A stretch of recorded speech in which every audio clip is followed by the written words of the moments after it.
नाफेड खरेदी केंद्र सुरू, ज्वारीची खरेदी, सोयाबीनला हमी भाव, कापसाला हमी भाव, शेतकऱ्याची हीर. अरे कोण म्हणतं देणार नाही?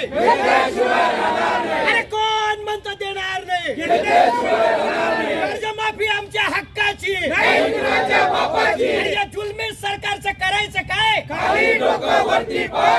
महाविकास आघाडीचा, महाविकास आघाडीचा.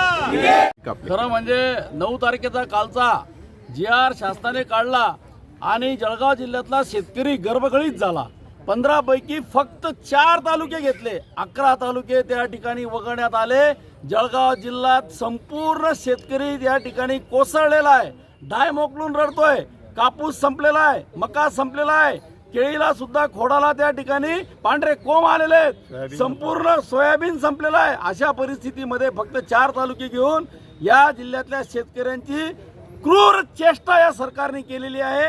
येत्या 2 दिवसाच्या आत जर यांनी ते पूर्ण राहिलेले 11 तालुके जाहीर केले नाही तर या मंत्र्यांना जिल्हा बंदी, सरकारच्या प्रत्येक प्रतिनिधीला जिल्हा बंदी असं ठोस आंदोलन महाविकास आघाडीच्या तर्फे जळगाव जिल्ह्यामध्ये होईल. दिवाळी सुद्धा करायची की नाही करायची अशा परिस्थितीमध्ये शेतकरी आहे, आम्ही शेतकऱ्यांसमोर आहेत आणि हा जनआक्रोश या ठिकाणी सरकारला जर कळत नसेल तर यातून होणाऱ्या नुकसानी सरकार जबाबदार राहील. तात्काळ त्यांनी उर्वरित 11 तालुके सुद्धा ओल्या दुष्काळात जाहीर करावे. हा थेट आव्हान आहे का आपल्या वतीनं? थेट आव्हान आहे. शेतकऱ्यांच्या भावना आहेत.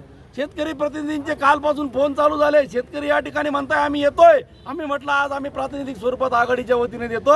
या 2 दिवसात जर निर्णय झाला नाही तर जळगाव जिल्ह्यामध्ये 4ही मंत्र्यांना जिल्हा बंदी या ठिकाणी आमचा निर्णय फायनल आहे.